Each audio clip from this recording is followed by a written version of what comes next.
This is the Milo Beasley Show. This is the Milo Beasley Show. There's only one thing you need to know. This is the Milo Beasley Show. And now, here's your host, Milo Beasley. And welcome to the Milo Beasley Show. Dude, hanging out here at Galaxy Con in Richmond, Virginia. Wow. My guest this week, D'Lo Brown. How you doing, What's man? going on, dog? How you doing, bro? Everything good? Doing great. Yeah, we just had a fun panel. We had a great panel. Had some laughs with her. Told some Ron Simmons stories. Mark called me color. It was awkward. It was an awkward moment there, Yes, but it's okay. I'm excited for that that's gonna go viral. That's gonna go viral. It's gonna go viral when that hits the. But you know, it's still Mark, so I love him. So we're hanging out. So Richmond, Virginia, we talked about this, a big history, but have you really been able to get out and do any of the sightseeing, during your times of travel and stuff in this city? In this city, I've been here so many times that I've traveled around the city, I've taken in the culture, but this is one of the few cities that you can, we've come to so many times that you get a chance to, once you know the lay of the land, you get to go around. Other cities you're in, airport, arena, hotel, airport, gone. Right. Yeah, I mean that's the. I usually for like these conventions, I usually request that I can get in a day early so I can go do. So you take it in, yes. Yeah, I get that. We go to some really cool cities. We've been to Louisville. Louisville's a great city. Raleigh. Here. So man, I love traveling. Are you a traveling type guy? I've been traveling for 30 years now.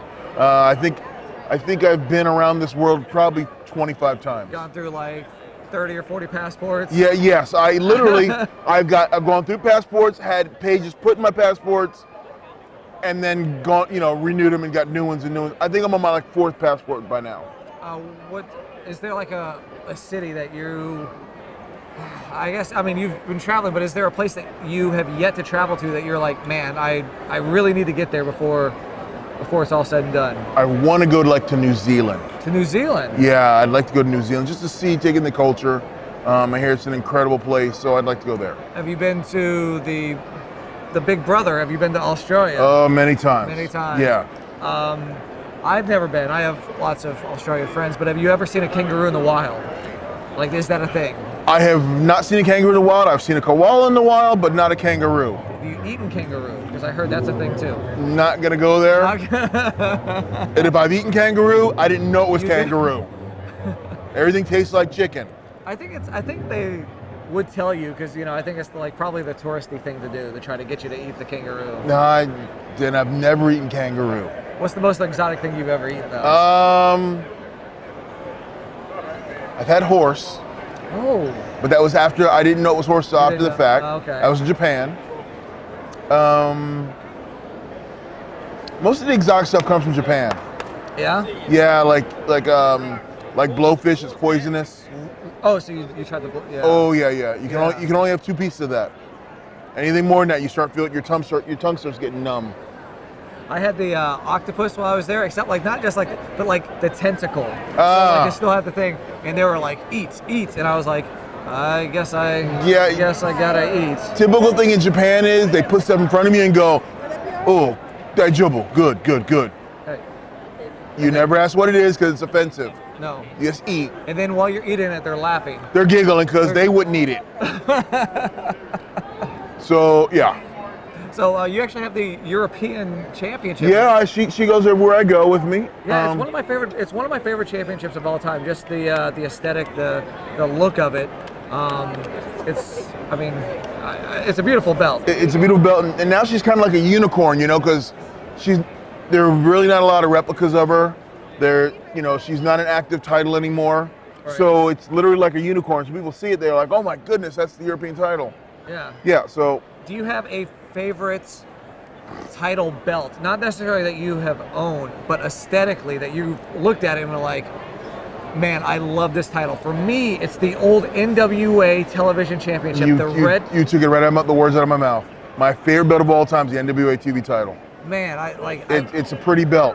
Do you think would you like to see them bring something like a belt that looks like that back, or do you think that it has a place in history and it shouldn't be toyed with? I think there's a place in history. You don't mess with perfection. It's like bringing back Aladdin.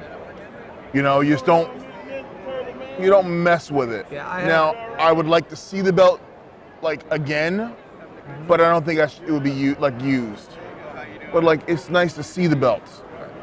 But that's my favorite belt of all time. I mean, who do you associate with that belt? That's Tully Blanchard, Arn Anderson. Yeah, that's Tully or Arn is the TV title. You know, actually Tully's more like the national heavyweight champion, wasn't he? Which was the exact same belt with no red. Right. Yes. The exact same belt, just didn't have the redding, and didn't have like the TV logos on it. Yeah. So I think Arn is my guy, and then right after that was like Sting. When you know. See, Sting to me is more like U.S. champion or world champion. Mm-hmm. I don't ever get like. I remember the Great Muta with the TV title belt. Yes. That was amazing. Yes, I do. He won it in Sting's shoulder. Like that was, to me, again, like we talked about, I was 12 years old, you know, like 11, 12 years old this time. So like everything was still super believable. Mm-hmm. I was so mad when the Stinger lost the belt and his shoulder was up. His shoulder was up. Yeah. See, that's amazing how we're talking 25 years ago, and you still remember that moment.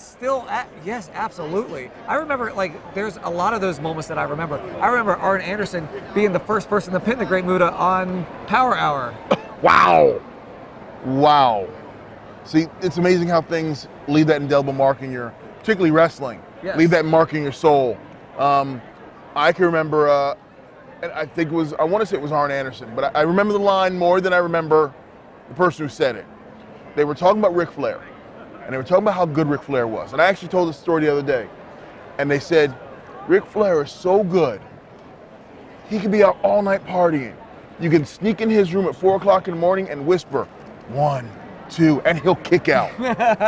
And I remember that like, my God, he's that dang good. From a dead sleep, he's gonna kick out. Because he'll never let his shoulders get pinned. Never. And that was such a great line that it stuck with me forever. So there's a lot of that stuff. Do you see anything like that now that you feel like will stick out to kids 20 years from now, to people 20 years from now? I think Kofi Kingston winning the title at WrestleMania will be one of those moments where kids are going to go, I was here when. Or there's going to be a generation of wrestlers who are going to grow up and they're going to meet Kofi and go, I got into wrestling because of that day. Yes. So I think that's our moment now that's going to resonate for a long time. I agree. It's such a great moment, and looks like he's getting a pretty decent run. He's getting a good run because a lot of people thought he was going to get the belt, and then it'd be 2 or 3 weeks later he'd lose it. He's on his way into SummerSlam now, you know, it looks like. So, I mean, good for him. Absolutely. Good for him. And another thing, you know, like standing up and, you know, with the rumors of possibly breaking up the New Day, you know, and hey, you're the champ now. You don't need these guys. And he says, the hell with that. Yes, I do. That's my brothers. I like the fact that he's staying true to who he was and what got him here. That New Day, they all individually kind of floundered, but when they put them together, they became something special. So I like the group. It's funny how that happens, right? Because that happened with Billy and Road Dogg. Right? Separately, they were great wrestlers, but they didn't have that thing. You put them together, and the New Age Outlaws are one of the greatest tag teams this business has ever seen. So it's crazy how that happens. Yeah, it's sometimes you just play off each other, and it just works. All right, so there's a thing we like to do here on the Milo Beasley Show called the Top 5. I ask you a random question. Okay, random question. Let me think here real quick. Okay, so is it one of the 5 questions you have in your head?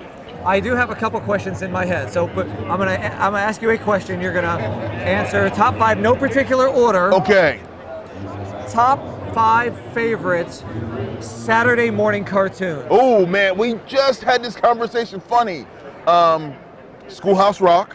Okay. You remember Schoolhouse Rock? Yes, I do. I was a big Smurfs fan. Let's see what else. Because the Smurfs cursed without cursing. Because you don't know what Smurf really means. Well, these smurfing Smurfs. And Papa Smurf used to go, oh, Smurf, Smurf, Smurf. You'd be like, what? You always got Scooby-Doo. Okay, Scooby-Doo. I was a Jetsons fan. Jetsons are so underrated, I believe. And I was never a Flintstones fan. Okay. I didn't like it. And then let's see, I need one more. It wasn't a cartoon, but it was the Great Space Coaster. I don't know if you remember that. I don't know if I do. It might have been on the East Coast thing. It was a thing that taught kids how to read. Oh. Let's see, another. Josie and the Pussycats was a great show when I was a kid. Yeah. I wasn't allowed to say that name when I was a kid, When too. you were a kid, so what did you? We used to go Josie and cats because my mom would slap us if we ever said that word.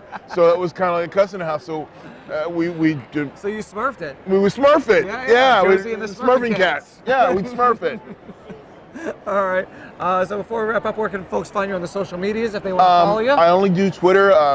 I'm not a big social media guy, but D'Lo Brown 75. You can hit me up. The only verified D'Lo. Ask me questions.